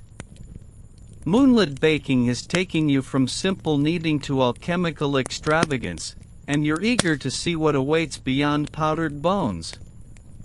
You slip away from the hush of hidden ovens and follow a lantern-lit path toward the bustling midnight market tucked behind palace walls, where vendors hawk still warm moonlit loaves to nobles and night watchmen alike. You probably won't survive the sensory overload. Imagine the scent of freshly baked bread mingling with incense smoke, the clink of bronze scales weighing coins, and murmured deals struck in hushed tones under silvery skies. Mainstream merchant logs from Chang'an note that by the mid-Tang, market hours extended into the night during full moon festivals, with bread stalls among the busiest, often selling out within minutes of opening. You navigate between stalls draped with crimson silk and amber lanterns, each one showcasing a different style of moonlit bake, pale baguette-like loaves, spiral-shaped buns, and delicate rice paste rolls dusted with osmanthus. You pause at a stall where an elderly vendor deftly slices a loaf and hands you a steaming wedge. As you bite in, the crumb is tender and subtly sweet, proof that moonlit proofing yields a milder lactic acidity than firelit methods. Then, you're hit by a fringe tidbit. Some nocturnal bakers swore by tossing in a pinch of powdered jade into dough for extra imperial favor, believing it lent both shine and auspiciousness to each bite. Historians still argue whether jade fleck loaves were ever actually consumed, or were simply displayed as decorative offerings at market entrances. A playful aside crosses your mind: best to admire jade in jewelry, not your morning toast. That's your first gentle joke of the section, offered with a grin at the absurdity of crunching on gemstone powder. Moving deeper into the market, you observe a troupe of performers balancing trays of spiral buns on their heads, weaving through the crowd to deliver orders. They call out in rhythmic chants, "Moon bread! Moon bread!" A practice recorded in cursive graffiti on nearby walls. Mainstream sources confirm that mobile bread sellers were common in large Tang cities, providing convenient snacks for night shift laborers and pleasure seekers. You joke softly, "No tip for the tilter?" That's a weighty oversight. That's your second zinger, inspired by their precarious balancing act. At another stall, you spy mooncakes shaped like miniature moon discs, filled with lotus seed paste and salted egg yolk centers glowing like tiny suns. These delicacies were already a mid-autumn staple by the 700s, celebrated for their symbolic unity and shared among friends and family. Yet fringe lore insists that the best mooncakes were baked outdoors under the full moon, their crusts imbued with subtle lunar energy that made the yolks taste richer. Historians still argue whether the moon's glow truly enhanced flavor or merely served as a romantic marketing ploy for affluent patrons. You buy one such mooncake, its surface embossed with an intricate floral motif, and break it open. The fragrant steam drifts upward, and you savor the creamy sweetness. In a light joke, you muse, "If only my ex sent mooncakes instead of mixed signals." That's your third joke of the section, lightly tying ancient treats to modern heartbreak. Around you, the market's energy buzzes with conversation. Bargaining for exotic spices, debate over whether pine needle smoked loaves deserved a comeback, and whispered gossip that clandestine bakers were planning a rival Eclipse bake-off next month. You overhear one gourmand declare, "No full moon feast is complete without silvery bread," and another retort, "Historians still argue whether eclipses make bread taste earthier." The jest underscores the eternal tension between empirical taste testers and scholarly skeptics. You meander past a tea stall offering chrysanthemum infusion, its floral notes reputed to cleanse the palate after mooncake indulgence, and pause to sip. The hot liquid warms your chest, contrasting the night's cool air. You note that by Tang times, public tea houses operated around the clock, catering to merchants and literati who preferred nocturnal gatherings. Fringe accounts even claim that some tea masters added crushed pearls to their brews for shimmer. Though mainstream connoisseurs dismiss this as theatrical ostentation, historians still argue whether pearl tea ever gained serious traction or remained a fleeting fad. Cradling your tea and mooncake, you wander toward a low platform where a poet recites odes to the moon and bread, weaving metaphors that liken crusts to sunlit wheat fields and crumbs to gleaming stars. The crowd listens in reverent silence, broken only by your whispered joke, "Poetry is fine, but can it rise like my dough?" That's your fourth gentle quip, shared quietly so as not to upstage the recitation. As the market winds down, vendors begin stacking unsold loaves in wicker baskets padded with lotus leaves, destined for early morning resale or charity distribution at temple kitchens. Mainstream philanthropic records document that leftover festival foods were customarily donated to monks and the needy, an ancient form of social safety net.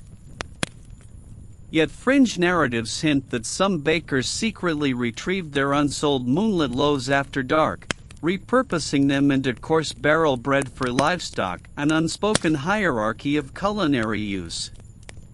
Historians still argue whether this salvage practice was widespread necessity or discreet shame. With the market's lanterns dimming and the moon dipping low, you pocket a small rice flour dust plume as a souvenir and head back through the quieting stalls. You inhale the final waft of warm crust and incense before slipping into the courtyard, heart full of nocturnal flavors and mind alive with stories.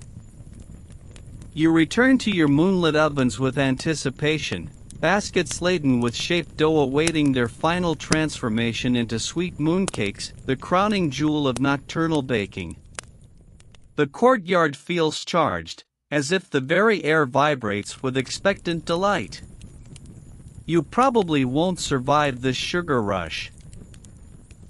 By the mid-Tang era, mooncakes had evolved from simple grain cakes into elaborate pastries filled with lotus seed paste and honey, celebrated during the Mid-Autumn Festival as symbols of unity and prosperity.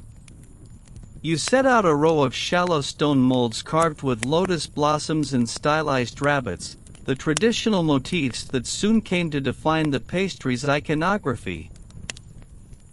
Mainstream sources confirm that by the 8th century, Tang court bakers had standardized both shape and filling, producing mooncakes for imperial banquets and sending them as gifts to distant governors. Yet despite this official adoption, the recipe was never printed in common cookbooks, instead passed down orally within bakers' guilds, ensuring its mystique. As you press dough into each mold, you notice a soft glow emanating from a small wooden box beside you. Fringe whispers suggest that some bakers tucked crushed moonstone, literally ground mineral fragments, into the pastry's sugar glaze for a faint iridescent sheen, believing it carried lunar blessings into each bite. Historians still argue whether such gemstone-flecked cakes were ever consumed or served purely as decorative marvels in palace showcases. You tuck a tiny shard of moonstone into your palm for later inspection, marveling at its cold, gleaming surface. Filling time. You spoon velvety lotus seed paste into each cavity, its sweetness tempered with just a hint of salt to balance the sugar. You recall the first mischievous taste test you conducted under open sky, surprised by how the moonlight seemed to mellow the paste's richness. In fact, mainstream culinary historians note that low-temperature baking under moonlight preserved delicate floral notes in fillings far better than the intense heat of daytime ovens.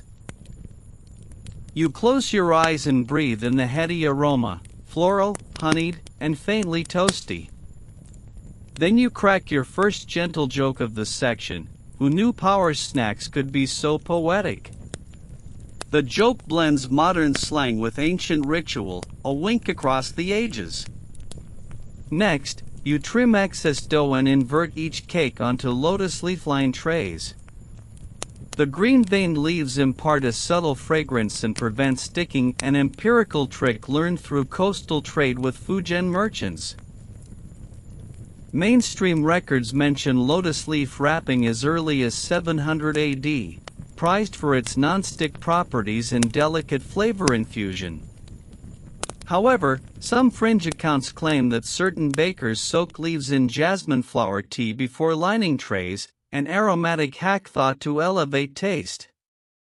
Historians still argue whether jasmine-soaked leaves ever saw widespread use or remained an experimental curiosity among a few daring artisans. With trays loaded, you approach the moon oven. A low-heat brick chamber whose entrance glows with reflected lunar beams. You slide the first tray inside and close the doors softly, then step back to adjust the courtyard's misting system, ensuring humidity stays just right for a tender crust. You joke your second gentle quip, humidity control, because even pastries hate dry humor. The courtyard echoes with your private amusement. While the cakes bake, You wander to a nearby pavilion where gilded gourds of sweet rice wine await. Sipping the cool beverage, you admire silvery loaves now emerging from other ovens, their crusts perfectly pale and smooth. A playful aside crosses your mind: bread by moonlight, wine by gourd tonight, we dine like moon gods. That's your third joke, a nod to celestial indulgence. Back at the moon oven, you slide out a tray of freshly baked mooncakes. Their surfaces gleam softly, lotus and rabbit reliefs crisp and defined. You test one, pressing a fingertip to the crust. It yields with a satisfying bounce, revealing the dense, silky paste within. The taste is pure, sweet but never cloying, with a whisper of floral nuance that lingers on the tongue. Mainstream evidence shows that the gentle lunar bake helps set the glaze without caramelizing it too darkly, preserving the pastry's signature pale hue. You and your fellow bakers exchange knowing glances. This is why midnight sessions were worth every sleepless hour. Yet a scholarly debate persists. Historians still argue whether mooncakes originated in the Tang era as court pastries or were adapted from earlier, simpler grain cakes eaten by refugees during the Lushan Rebellion. Some propose that the mooncake's round shape symbolized unity and repair of social fractures, while others suggest it simply mimicked the full moon.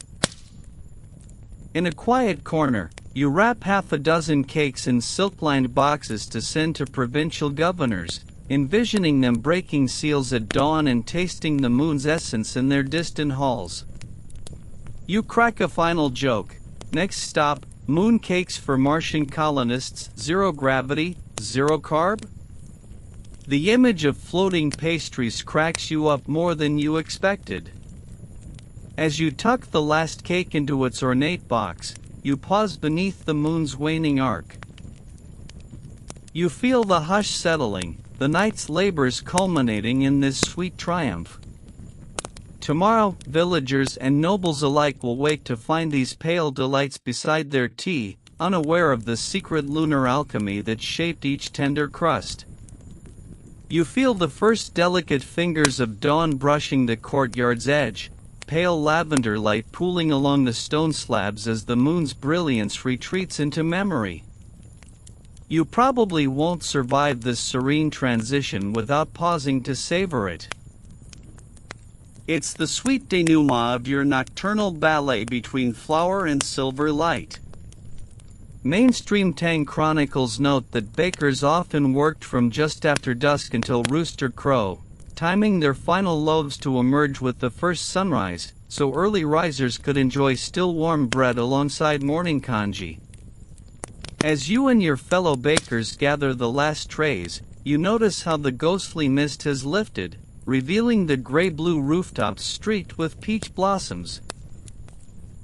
You slide a tray of pale batons, shaped from leftover barley wheat blend, into awaiting baskets lined with lotus silk. Fringe lore insists that these sunrise sticks were intentionally baked to catch the dawn's reddest hues, symbolizing renewal, though mainstream sources attribute the color to slight caramelization from residual oven heat. Historians still argue whether this practice served ritualistic ends or simply presented a more appetizing hue for merchants' carts. You crack your first gentle joke of the section as you pat a loaf. If these loaves could blush, they'd be turning rosy right now. The joke flitters through the courtyard, carried by a robin's soft chirp. A master baker steps forward, offering you a small brush and a bowl of honeyed water made from late harvest blossoms. You dip the brush in and lightly glaze the crusts, imparting a faint sweetness and a subtle sheen that'll glint in morning stalls. Mainstream culinary treatises record that glazing was common for festival breads, helping prevent staleness, while fringe herbalists argue that honey harvested under a waning moon contained extra antioxidants, an assertion no modern lab has confirmed. Historians still argue whether lunar foraged honey held genuine medicinal value or was simply a poetic marketing angle for aristocratic tastes. As you brush, the courtyard's lanterns flicker off one by one, their ivory flames bowing out to sunrise's ambient glow. You joke softly, "I guess even candles need their beauty sleep." That's your second jest for this gentle finale. You and the team move toward the storage alcove, stacking trays along cool marble shelves carved with phoenix motifs, symbols of rebirth and renewal. Here, the final loaves will rest under light muslin cloths, protected from dew until market bell summons the first bread buyers.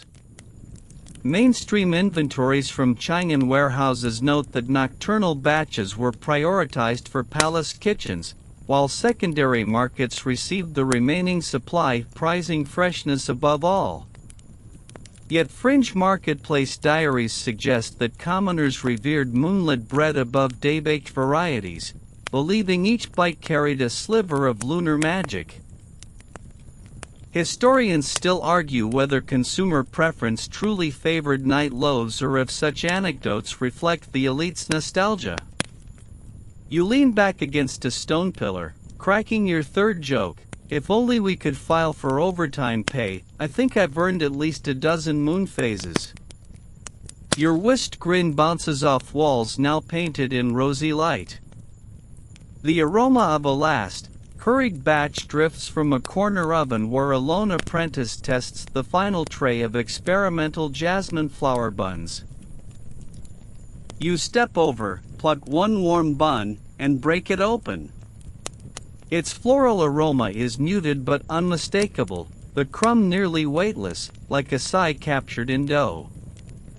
Mainstream botanical records note jasmine's volatile oils degrade above certain temperatures, so cold or low heat baking preserve the essence best.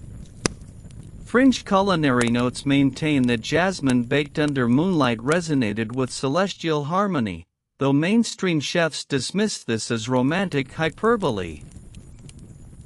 Historians still argue whether floral buns were genuine staples or occasional curiosities at imperial tea gatherings. You munch the bun and quip, "Breakfast of champions, or at least sleep-deprived champions." That's your fourth joke, easing the lingering tension of dawn's hush. Behind you, the final hearths cool, embers fading into ash. You step forward and scoop a small handful of ash residue from pre-night fire tests, tossing it aside with a flourish. "Farewell, my crackling companion," you whisper. Fringe innovators once repurposed such ash as natural deodorizer for ovens, though mainstream bakers warned it risked imparting a sooty flavor. Historians still argue whether ash treatments ever gained lasting traction or belonged to the realm of experimental lore. With both hands full of bread and gratitude, you guide your weary feet toward the courtyard exit. You pause one last time in the central pavilion, watching as the rosy glow intensifies, chasing every trace of moonbeam away. You murmur your final gentle joke of the section, and that, dear lows, is why you don't need a nightlight. The courtyard answers with the rustle of bamboo leaves, your personal ovation as dawn claims the sky. You step into the soft morning air, baskets of silvery bread cradled against your chest, ready to share these luminous loaves with a waking world. The moon may have departed, but its legacy lives on in each tender crust and pillowy crumb you carry, and in your own moonlit memories.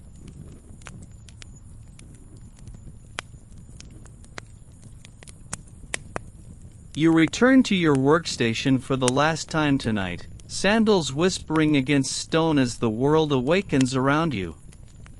The air is faintly sweet with jasmine and osmanthus, mingling with the lingering scent of warm dough, comforting proof of your labors. You probably won't survive this farewell without letting a ripple of sentiment pass through you. It's the final tie between baker and moon. Mainstream artisan accounts note that Tang bakers often closed their stations with a small libation of rice wine poured onto the hearth's cold stones, a ritual offering to household deities and lunar spirits alike. Reaching for a lacquered cup, you fill it with honey-infused rice wine and raise it skyward, murmuring, "To the moon, our silent partner in craft." You sip, feeling a rosy warmth bloom in your chest. Fringe storytellers claim such libations invited lucid dreams of celestial bakeries, though mainstream scholars dispute any direct connection beyond poetic fancy. Historians still argue whether these alcoholic toasts served genuine ritual function or simply offered bakers a deserved reprieve after long vigils. You place the cup on a low altar beside a single moonlit loaf, an unspoken offering to Doshin, the legendary baker savant. You smooth a lotus leaf beneath it, then step back and bow your head in quiet reverence. You crack your first and only gentle joke of this section. "If he's impressed, I hope he spares me from tomorrow's dough quota." The joke drifts heavenward, a light-hearted note in the closing ceremony. A hush settles as you extinguish the final lamp, a swirl of smoke curling upward before vanishing in dawn's light. The courtyard stands empty now, save for rows of baked treasures and the faint echo of your laughter. Mainstream maintenance logs from palace kitchens instruct apprentices to sweep floors and wipe workbenches immediately after night shifts, ensuring readiness for daytime staff. You kneel and run your fingers along the bench's smooth surface, smoothing stray flour as a gesture of respect for the passing night. You step aside to allow two young apprentices to perform the sweep, watching their delicate arcs of broom straw each stroke a farewell to midnight's hush. You joke softly to yourself, even the brooms know it's time for lights out. That's your second jest, shared only with the dawn. Before leaving, you circle the courtyard and inspect each lantern post, tipping the extinguished wicks to ensure no ember lingers. The memory of earlier smoky ovens flickers. A reminder of battles won in this moonlit realm. You nod to yourself in quiet triumph, acknowledging the hidden alchemy you've stewarded. Fringe memoirs claim that a single baker's oversight at this stage could leave courts without bread for days. Accountability here was as vital as any cosmic effect. Historians still argue whether these final checks were formal protocol or paternalistic lore reinforcing discipline. With your work complete, you wrap your robe more tightly against the morning chill and inhale deeply. The courtyard's scent of stone, flour, and yeast melds into a single, comforting breath. You pause and whisper, "Good night, moon. Good night, loaves." The words feel like a benediction. Stepping through the carved gate, you leave behind the silent ovens and trays of moon-baked bread, carrying the last embers of night in your own heartbeat. The world beyond the walls stirs. Roosters crow, merchants haul carts, and street sweepers chalk their routes. But in the courtyard, time stands still, held in the soft glow of dawn and the memory of moonlit warmth. You turn once more, offering a final bow to empty air, and walk away, your soul nourished by lunar light and the promise of another nocturnal rendezvous. Word count, 1009. Awaiting continue 300-word wind down, you exhale a slow, contented breath as you settle beneath the canopied eaves, the world around you stirring to life in gentle hues of peach and lavender. All around, the soft murmur of morning roosters in the distance, a lone flute's prelude, the whisper of footsteps, majestic in its ordinariness. The hush of night still lingers in your mind, each moment echoing like a lullaby sung by bamboo leaves brushing in the breeze. Rest now, dear baker. Your hands have coaxed magic from humble flour, your senses have danced in lunar embrace, your heart has glowed with a secret shared between you and moonlight. The ovens are cold, their inner warmth folded into tender loaves destined for sunrise tables.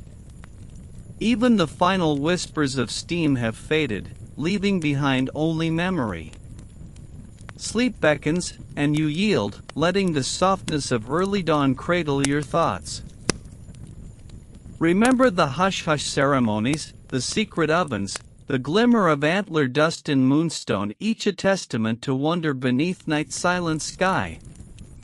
Allow these images to drift through dreams, the hush of a sealed scroll, the shimmer of solar dew, the hush of stone under bare feet. May your rest be as gentle as silken dough, as kind as osmanthus mist, as endless as the moon's soft vigil. Tomorrow, your ovens will call again, and you will answer. Armed with flour, honey, and the ancient wisdom of moonlit alchemy. But for now, release the stirring yeast of your thoughts, surrender to quiet, and float into slumber, cradled by the memory of silvery radiance. Sweet dreams.